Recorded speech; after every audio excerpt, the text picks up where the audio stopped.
question for you. How are you going to sign an ASL if you're still thinking in English? That's the topic that we're going to discuss today. To begin with, I want to mention that as hearing people, we are kind of up against a habit that we grew up with, for starters. As children, when we made a funny face, whoever was taking care of us would often chastise us and tell us it's not an appropriate thing to do. Or if we pointed, boom, you got your hand slapped. That's one problem that we have in switching over to ASL. But after we get over that and we're used to making some facial expressions and maybe even we stick our tongue out for a few signs and learn that we have to point, we become a little comfortable. Still, sometimes we're up against something we can't quite make that jump. So today I want to share with you kind of a philosophy, a theory that I've come up with, and see maybe it will help you on your journey to try to switch over from that English thought process to ASL. We have been in an educational system that has kind of taught us that we listen, we memorize, we repeat it back, and then we're all fine, as long as we're thinking about what we're supposed to be doing. So for example, if the algebra teacher says to you, 3x equals 6, what happens in your brain? In your brain you think, okay, that means if I divide this side by 3, I have to divide the other side by 3, so the 3's would cancel, I'd be left with an x equals 6 divided by 3, I'd be left with a 2, so x equals 2. Now, that's gone on in your head, and you've heard yourself in English explaining the thought process of how to do that. The problem for us when we learn ASL is we try to use that same thought process to get over into ASL. It's impossible, it doesn't work, it's not successful. I'll give you an example. On the sentence, I'm going home tomorrow. You hear in English, you think in English, I'm going home tomorrow. Now, right away your brain starts thinking about how to do that in ASL, and you think, okay, in ASL, you have to have the time first, so that means tomorrow is going to go to the front of the sentence, and then I know there's an ASL word order, I go home, maybe I'll put the I at the end again. Now that whole time, so you come up with, tomorrow I go home, I. But you're still the whole process, you're thinking in English, and it's such a struggle, and it's not smooth, and it's all kind of jerky, and it's disjuncted.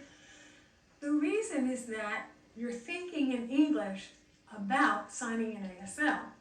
So my theory involves developing what I call an ASL auditory loop. Now, let me just tell you right now, it's impossible. I know, you know, ASL is not auditory. But for those of us who were raised hearing, who think in English, we need to learn to think in ASL. We are hearing people. Our whole functioning for all of our lives has been based on a thought that we can't.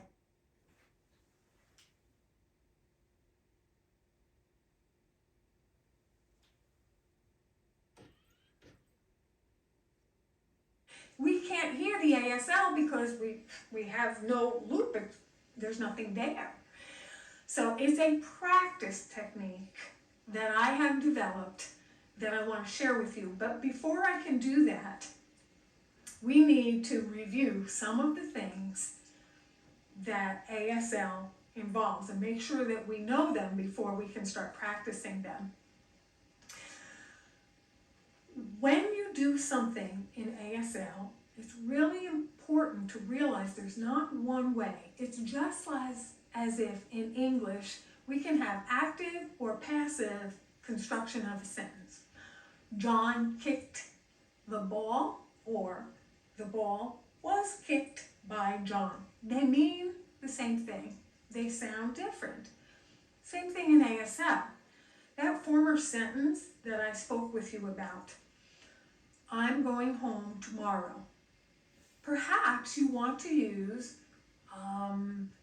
topic comment.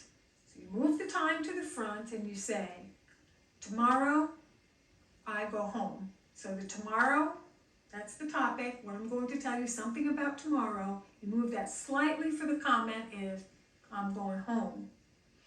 Or that's one way. Suppose you wanted to do it with a rhetorical question. Tomorrow happen what? I'm going home. They are both correct. Now let's review those features of ASL. First, number one thing I want to review is setup. Setup. I noticed when I was watching deaf skilled signers that I always knew when they were about ready to tell a story, they had this one little way of kind of letting me know they would use the sign happen. And I suggest, if you don't have that already, that you set up a story with the sign happen. If you're here, one day I went to the store. Happen. I went to the store. So we need to know that we can set things up. In general, number two thing to remember is that time almost always happens in the first part of the sentence. Now, it's not always true. Those of you who have learned in ASL classes that time is always first. That's like telling children that every sentence has a subject, verb, and an idea. Well, that's true, but it's not all the truth. Sometimes a sentence has two subjects or two verbs, but we hold that. We don't tell them that yet because we don't want to confuse them. So when somebody told you that time comes first, it's a basic ASL grammar structure that they wanted you to learn. The truth of the matter is that situation determines the grammar. There are times when you would hold that time reference to the end of the sentence because you want to punch it. That was the most important thing in the sentence. But in general, what we are remembering is that time generally comes in the beginning of the sentence. Now, the second thing we want to remember in ASL structure is that there is such a thing called ASL word order. For instance, if I told you, my house is by the lake, you can't sign in ASL the house before you have the lake because you have to have the lake there for the house to be next to. So that's an ASL word order rule, as well as what we call reiteration. You know that, you've heard will go will. I, happy, I. Although we're going to use the word me. We'll talk about that in a little bit. Contrasting. Contrasting is another ASL feature that you're probably familiar with, but that's what it's called. For example, when I say to you, my mom, the one with the red hair, not the black hair, the red hair. Now that's an ASL feature that you don't find very often in English, because in English, if I said that to you, you'd be like, yeah, I see she's got red hair. You don't have to insult me by saying it's not the one with the black hair. But in ASL, it's quite common to see a comparison to punch the idea of what you want to say and compare, not that one, this one. And very acceptable to do that. Another feature would be rhetorical question. We already talked about that. Now, I think rhetorical question is like a hook. It's like, I'm going to the store. Why? It's almost like you're baiting the people. Don't you want to know why I'm going to the store? Because, and then you tell them the reason. So that's the function of rhetorical, is kind of to get their attention. We use them in English, but not nearly as frequently as ASL uses them. Then we have something called, as we discussed before, topic, comment. Here's the topic of what I'm about to say. My eyebrows are up and I'm asking you, yes, you all understand that's my topic? Great. Now let me tell you something about that, and that's the comment. Direct address. This is something that we use in ASL quite frequently, where we kind of take the role of the character and we go into almost acting. Like my mother told me good morning in an angry way. That's English. Indirect, that's indirect. In direct address, it would happen like my mother, and that would be the ASL part, is the anger happening, going into mom, acting like mom. That's direct address. So before I teach you my theory, I wanted you to know that. And the last thing before we launch off into my theory of an auditory ASL loop is the negation affirmation that's required. Every time you're signing, your head should kind of be doing one or the other. It's either you're signing a positive statement and your head is just kind of naturally going up and down, or a negative statement and your head is doing the opposite, shaking the no. All right, so now let me tell you about this auditory loop thing. In the sentence, I'm going home tomorrow, you pick one. Suppose we pick the ASL order. We're going to put the time first. Tomorrow, me go home, me.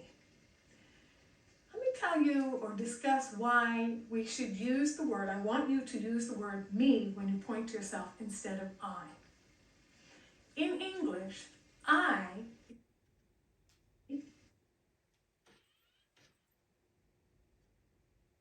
is an object pronoun. So if you're doing the action in the sentence, we use I. If it's being done to you, we use me. Okay. In sign language, I, me, doesn't change. You're still yourself. So just pointing to who you are. If they don't have that whole subject-object, that happens in the verb directionality, so that you understand who's doing it and who's receiving the action. So for this practice, I want you to get in the habit of saying me every time you point to yourself. So if you took that sentence, I'm going home tomorrow, and decided to use a rhetorical, let me see that again. Tomorrow happen what? Me go home, me. Now here's the part of the auditory loop that I want you to practice. I want you to say, tomorrow happen what? Me go home, me. Again, tomorrow happen what? Me go home, me. Tomorrow happen what? Me go home, me. Now try and sign it. Do you see how much easier that is? Okay, let's practice with this a little. It's because in your brain now, you can switch over into not having to filter it through English process of what you want to do. I'm going to give you a sentence. 4 hurricanes struck Florida 2 years ago. Now what I'd like you to do is get it in your head.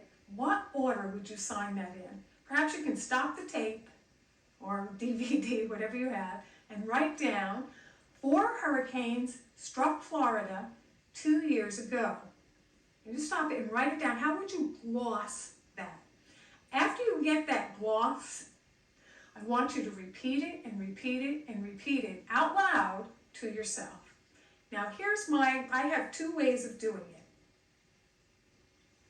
First, I would put my time in the beginning of the sentence. 2 years ago, or do you know the ASL 2 years ago where you hit, it's like the year sign, but you just hit it and you bounce the 2 over your shoulder. 2 years ago, happened what? Florida. Now I'm going to put Florida someplace. I'm going to put the state someplace. Just say hurricanes 4 struck 4 times. Now, people may ask, can a hurricane hit a state? Yeah. If you were here, you saw that Florida the hurricane hit the state. That's one way. But in your gloss, what I want you to do is repeat it and repeat it.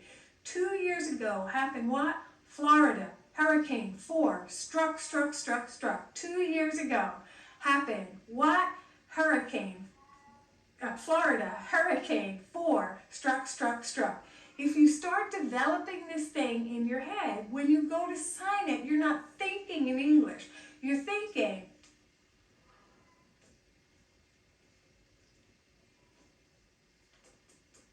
you see how fast it comes out. Now let's try a different way. It doesn't have to be one way. How about 2 years ago, Florida happened 4 hurricanes. 4. Do you know that whole kind of trick where, it's not a trick, but a rule, if you pull the number up, it's for emphasis? 4. Instead of just saying 4 or 4 hurricanes, I want to tell you 4. Wow, 4. And you just pull it up, which would seem to give it some power.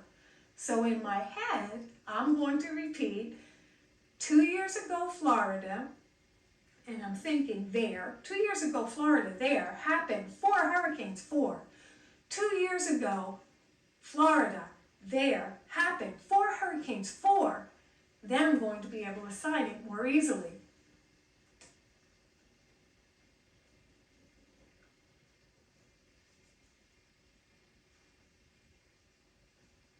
It starts to flow.